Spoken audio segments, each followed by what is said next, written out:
बिस्मिल्लाहिर्रहमानिर्रहीम। नाज़रीन अस्सलाम वालेकुम। आज की वीडियो में खुश आमदीद। आप देख रहे हैं फारूक यूसुफ ऑफिशियल। मेरा नाम फारूक यूसुफ है और हम मुल्की मामलात के ऊपर आज बात करेंगे। उससे पहले आज के एक नामी ग्रामी बहुत बड़े अखबार पाकिस्तान के, उसमें कुछ खबरें जो नज़र से गुजरी उन पे आपकी तवज्जो दिलाना चाहूँगा और अपनी जो नाक़िस राय है वो बताना चाहूँगा जो दिल दहला देने वाली है। पहली खबर तो सुनिए कि PIA निजकारी 85.03 अरब की बोली लगाने से इनकार, 10 अरब की पेशकश। ये हमारी PIA का हाल है जिसे हम बेचने के दरपे हैं इस वक्त। ये उसका हाल है, इस पे मैं भी आगे भी बात करता हूँ। दूसरा, अमेरिकी अरकान कांग्रेस को जवाब, बाइडेन से इमरान की रिहाई के लिए मुतालबा, हमारा अंदरूनी मामलात में मुदाखलत, पाकिस्तानी पार्लियामेंटेरियन का शहबाज को खत। एक खबर ये जो मैंने अभी पढ़ी कि अमेरिकी कांग्रेस के कुछ अरकान ने जो बाइडेन को खत लिखा इमरान खान के हवाले से।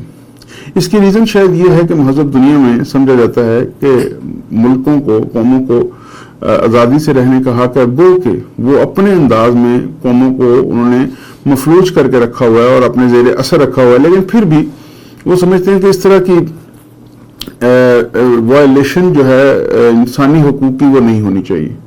तो उन्होंने वो ख़त लिखा इमरान खान के हक में। और ये ख़त कोई पहला ख़त नहीं है, इससे पहले मज़ामीन छपे, इससे पहले मुख्तलिफ डिप्लोमेट्स ने, मुख्तलिफ सरबराह खाने हुकूमतों ने, मुख्तलिफ मुल्कों ने अपने अपने अंदाज में इमरान खान की हमायत का ऐलान किया या एटलीस्ट उनके केस की हमायत की, उनको हुकूमत पाकिस्तान को इन्फ्लुएंस किया कि उनके केस को जो कानूनी तकाज़ों के पर परखा जाए और उसको कंक्लूड किया जाए। उसके जवाब में होना ये चाहिए था कि उनको बताया जाता कि इमरान खान करप्ट आदमी है, ये रहे सबूत, आप क्या बात कर रहे हैं। लेकिन ऐसी कोई बात नहीं की गई, बल्कि एक खत लिखवा लिया गया पार्लियामेंटेरियन से, अपने ही मुल्क के वजीर आज़म के नाम, ये कहकर कि उनको आप प्लीज थोड़ा सा रिक्वेस्ट कीजिए कि ये हमारा अंदरूनी मामला। इतनी बड़ी स्टेटमेंट दी गई है जिसमें से 2 लफ्ज़ कहने की शायद ये जुर्रत ना करें अमेरिकी हुकूमत को, और ये बिल्कुल सच है, उनको कोई इख्तियार नहीं हमारे मामलात में दखल अंदाजी करें।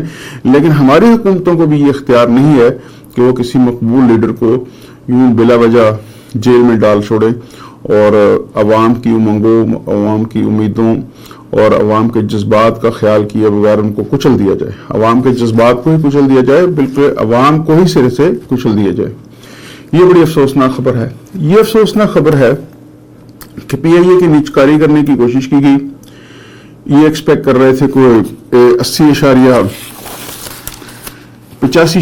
अरब, जबकि इनको बोली लगी 10 अरब की। अब इन्होंने उसको शायद कैंसिल किया है, दोबारा बोली लगाने के लिए कहा जाएगा।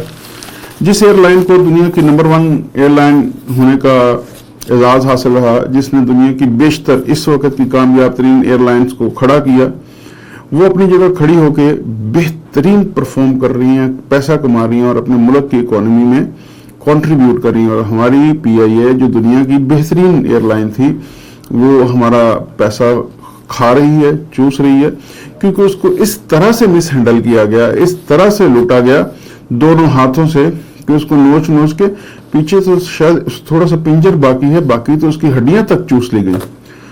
और वो इदारा है जिसके अपने एसेट्स अरबों रुपए में थे, आज ये आलम है उसको बेच रहे हैं तो कोई उसकी मुनासिब बोली लगाने के लिए भी तैयार नहीं है। ये आलम है हमारी PIA का। ये दिल दहला देने वाली खबर है कि 60-70 की दहाई में वो एयरलाइन जिस पे सफ़र करना दुनिया में फख्र समझा जाता था और एक लग्जरी और एक मेयार की निशानी समझी जाती थी, आज उस एयरलाइन को खरीदने के लिए तैयार कौन नहीं है। रिस्पॉन्सिबल कौन है? हम, हमारी कौम और हमारी हुकूमतें। ये हमारे लिए बहुत बड़ी बदकिस्मती की बात है। इसके बाद जनाब आते हैं जो एक अफसोसनाक पहलू इंसानी जिंदगी का।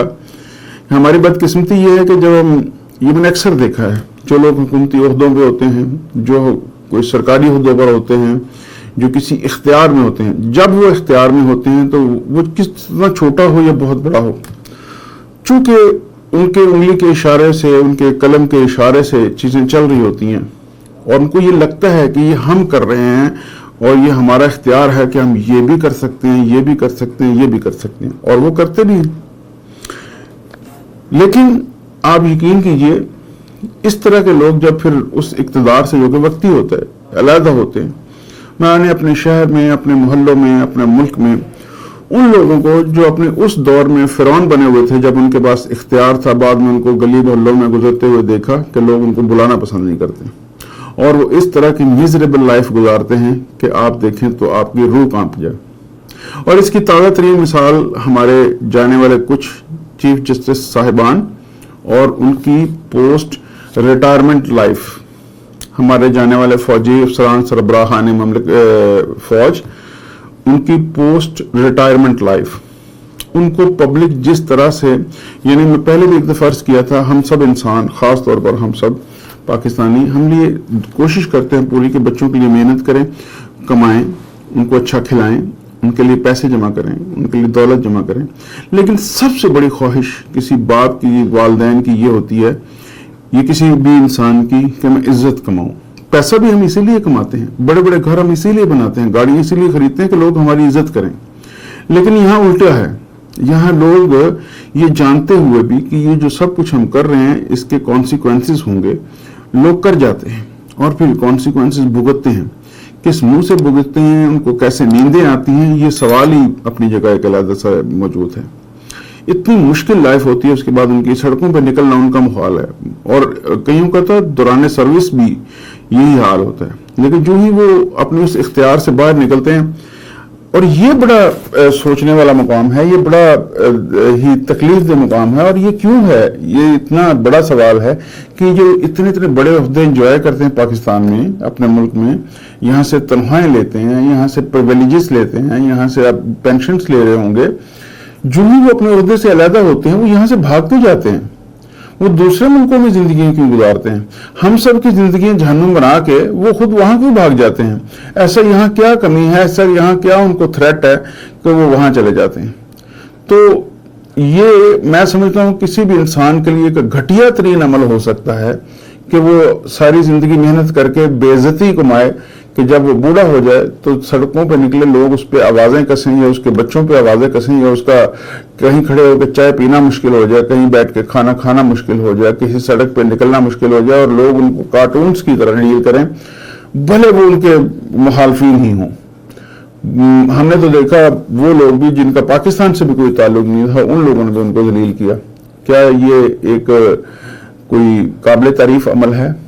بلکہ یہ ہمیں سمجھنا چاہیے کہ ہمارے وہ جو صاحبان اقتدار ہیں جو اس وقت بھی ہیں، یہ ان کے لیے بھی نشان عبرت ہیں کہ ایک دن انہیں بھی اس اقتدار سے علیحدہ ہونا ہے، اور اگر وہ اس طرح کے کسی انجام سے بچنا چاہتے ہیں تو انہیں چاہیے کہ آج وہ عوام کی خدمت کر کے جائیں، تاکہ 1400 سال بعد بھی حضرت عمر فاروق کی طرح ان کے دور کو یاد رکھا جائے، اور یاد رکھا جائے کہ خلیفہ وقت کیا تھا، اس کے ہوتے ہوئے قانون کی حکمرانی کیسی تھی، انصاف کیسا تھا، ملک کیسا تھا، لوگ کیسے تھے، اس سے سوال کیسے کیا جاتا تھا۔ یہاں تو حال ہی بہت برا ہے، یعنی بتا بھی نہیں سکتے ہم کس برے حالات سے گزر رہے ہیں۔ ہماری دعائیں ہمیشہ کی طرح ونس اگین ہمارے ملک کے ساتھ، ملک پاکستان کے ساتھ، ہماری قوم کے ساتھ، کہ اللہ تعالیٰ اس ملک کو اتنی شاندار ترقی دے اور ہم بطور قوم اتنی ترقی کریں کہ آنے والے 2-4 ہزار سالوں میں ہماری مثال دی جائے کہ ایک ایسی قوم بھی تھی جنہوں نے پستی سے، گہرائی سے، پستی اتنی زیادہ جو ہے مشکل اور تکلیف دہ حالات سے ترقی کر کے وہ ترقی کے عروج پر پہنچے، جس طرح چائنا کی مثال دی جاتی ہے۔ اللہ تعالیٰ ہماری دعائیں قبول فرمائے، ہمارے تمام ملک میں رہنے والے لوگوں کا حامی و ناصر ہو، پوری دنیا کا حامی و ناصر ہو، ہم سب کی حفاظت کرے اور ہمیں سیدھے راستے پہ چلنے کی توفیق عطا کرے۔ اپنا ڈھیر سارا خیال رکھیے گا، اگلے ولاگ میں ملتے ہیں، اللہ حافظ۔